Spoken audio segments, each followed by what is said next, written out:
What's up, y'all? Today, I'm going to be giving you an updated tutorial on how to download mods and custom content for The Sims 4. This is going to be a beginner's version, so it's going to be long and super detailed with plenty of tips and tricks throughout for you guys. If you've played with mods before and you just want a refresher, then I'll leave a link for a quicker version of this tutorial in a card up above. Step-by-step instructions, as well as any links that you might need from this video, are going to be on my website, and you can find that linked in the description box below. Today, I'm going to give you a step-by-step in-depth tutorial, so make sure that you pay attention and stay tuned. But before we get into it, feel free to show some love downstairs by liking the video for me. Comment down below anything you want, any questions you may have, or just show some love, and subscribe to become part of the gang because we have a lot of fun on this channel if you can't already tell. Now let's learn how to download mods and CC for The Sims 4.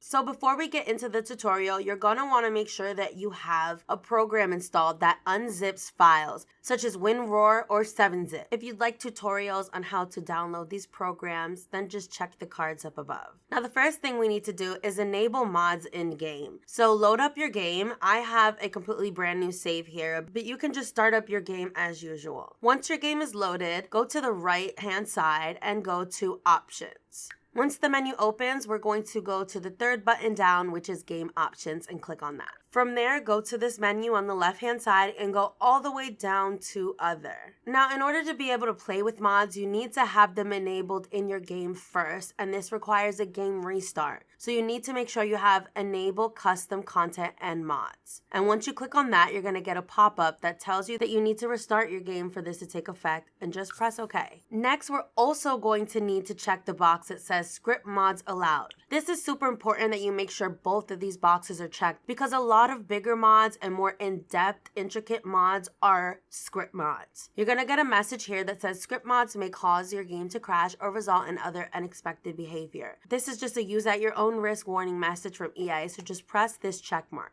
Now we're going to go down to Apply Changes, and everything should be all saved and ready to go, and we're going to need to restart our game in order for these changes to take effect. We are just going to exit the game for now though. Do not start your game up again until I tell you later on in this tutorial. For now, just make sure that both of these boxes are checked green, and also remember this View Custom Content button because we're going to come back to that later. Now you're going to exit your game, and again, do not start it up again until I let you know. Now that we enabled mods, we have to download some. So this all depends on personal preference and how you like to play. For me, a must-have mod is MC Command Center because it basically gives you total control of your game through one menu. I'm going to download this one today as an example for you guys, but again, the mods you download are totally up to you. The download for MC Command Center will be in that link in the description box. But when downloading any mod, you want to make sure that you're 1, downloading from a trusted site, and 2, that you're not clicking on any spam links around the mod. You'll find that more when downloading CC. You don't see any right here for now, but also you want to read every download because some mods are going to conflict with others. Some mods might be out of date.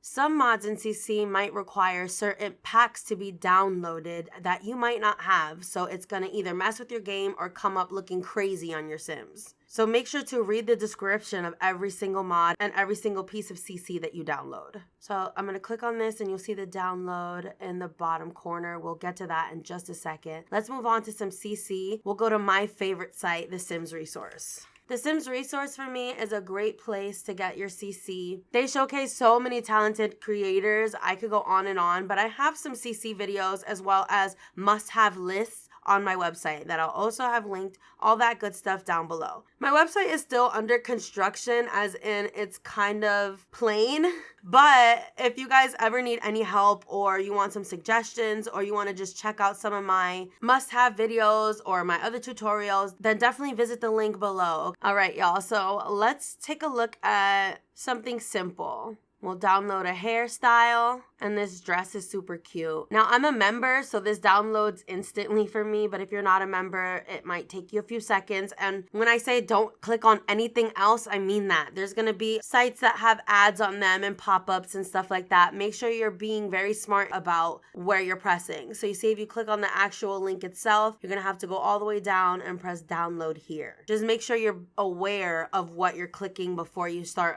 downloading viruses from an untrusted, sketchy site. You know what I mean? Oh, I like this. And I like this cardigan. Oh, looks like we're gonna check out Sim's house. Denim shorts with lace. I wonder how they actually look in game though. That's another thing about downloading CC. Some things are gonna look so cute in the thumbnail and very low poly in game. So I would recommend doing little by little and seeing how everything works in your game first. Okay, now that we have our mods downloaded, we're gonna have to install them. So head to your downloads folder, and that's where you're gonna find your downloads. They usually look just like blank pieces of paper, like this, but without the Adobe sign. This right here is a zip file. This is what I was talking about earlier when you need to download a program like WinRar or 7-Zip. I myself personally use WinRar, but I will put tutorials on how to get both of them. So now we have to open up our Sims 4 folder. So head to your documents folder, and that's where your electronic arts game files are gonna be. Click on that, and we're gonna go to Sims 4. Don't mind this, I just keep my save files separate. So click on Sims 4, and there's going to be a folder called mods. If you do not see this folder, no worries, just right click and create a new folder and just name it mods, as in capital MODS. And once you open up your game, it'll read that as your mods folder. So once we're inside this folder, there is a very important thing you need to know when downloading these mods. And that is that script mods, such as the one we're about to download, cannot go in more than one subfolder. This is your main folder right here, your mods folder. Consider this your main folder. Now, any folder we make outside of this, for example, we'll make an MC Command Center folder, that is considered a subfolder. So any .script files cannot be any deeper than one subfolder. So instead of talking gibberish, I'm just going to show you guys. So move your mod over to your mods folder, and you're gonna right click on it and press extract here.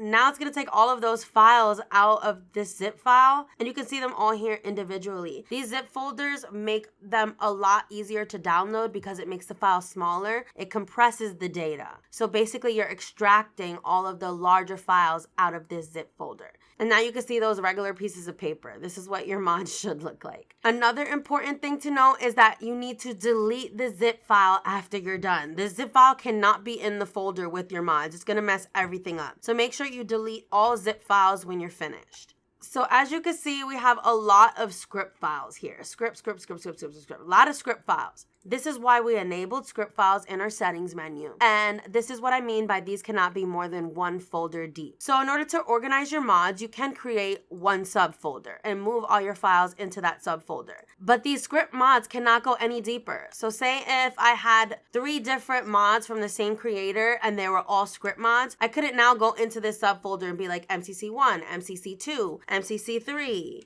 I cannot then organize these script folders into yet another subfolder because it's not going to read it. That is a big old no-no. Only one subfolder deep. Now, when we're dealing with package files, that's a different story. So let's go back to our main folder, and I'm going to move these in here. These are package files.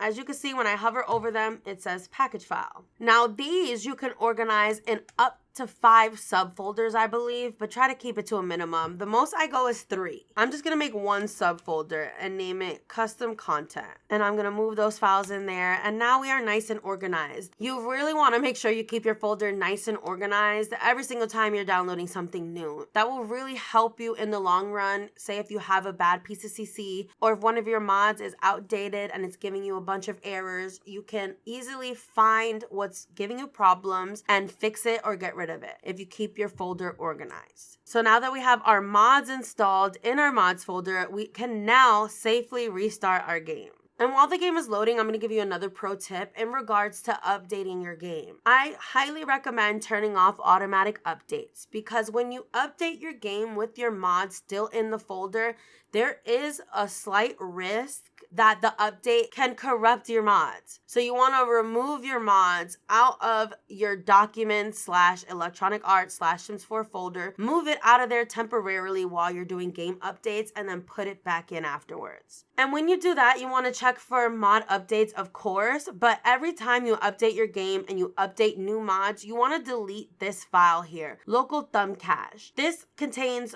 game data. So if you're updating mods and adding new mods and updating your game, this is going to contain old information. So every time I update my mods folder, I delete this local thumb cache package file.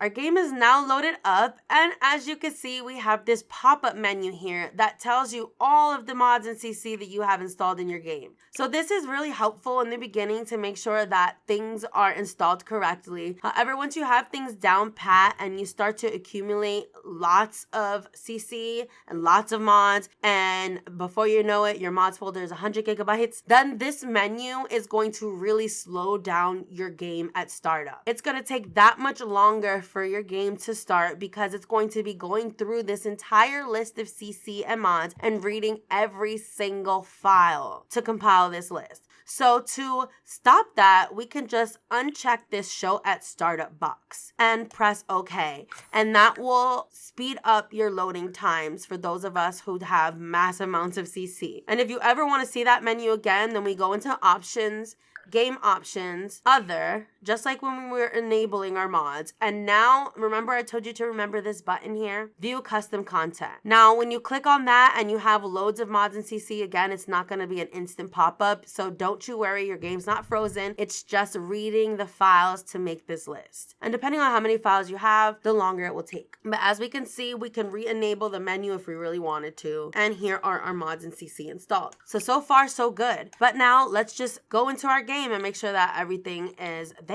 Okay, they give us this sim. Let's randomize her. Oh my god, perfect. She has the CC hair already. Amazing. So yeah, we're gonna check out the CC first. As you guys can see, she already got her hair popping. If you want to search through custom content, you can just click on this filter, go down to content and custom content filter, and it will show you everything that you have downloaded. Let's go check out her dress. Ooh, oh, I actually like that. Again, we run the risk of things being low poly. I feel like it looks more like a bathing suit getup though. I'm not gonna lie. I don't think I got her any CC shoes. Sorry, girl. But yeah, our custom content's working fabulously. So let's get her a name and some traits so we can get her out into the world. Ashley Swan. You look like a swan. That's very fitting.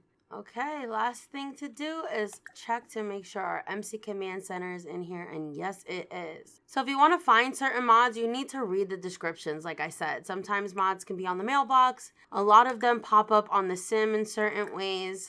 It can be specific object mods. So again, read the mod description. But there you have it, guys. That was how to enable, download, and install mods and CC for The Sims 4. I hope you guys enjoyed this tutorial. I hope it was easy to follow along. If you need any additional help, then please check out my channel because I have so many tutorials on here, as well as mod overviews, CC finds, must-have mods, all that stuff. And also check out my website. I have various resources on there, as well as lists and links and all that stuff. And all of that will be in the description box down below. If you found this video helpful, then please help me by liking, commenting, and subscribing because we have a lot of fun on this channel if you can't already tell. Peace and love.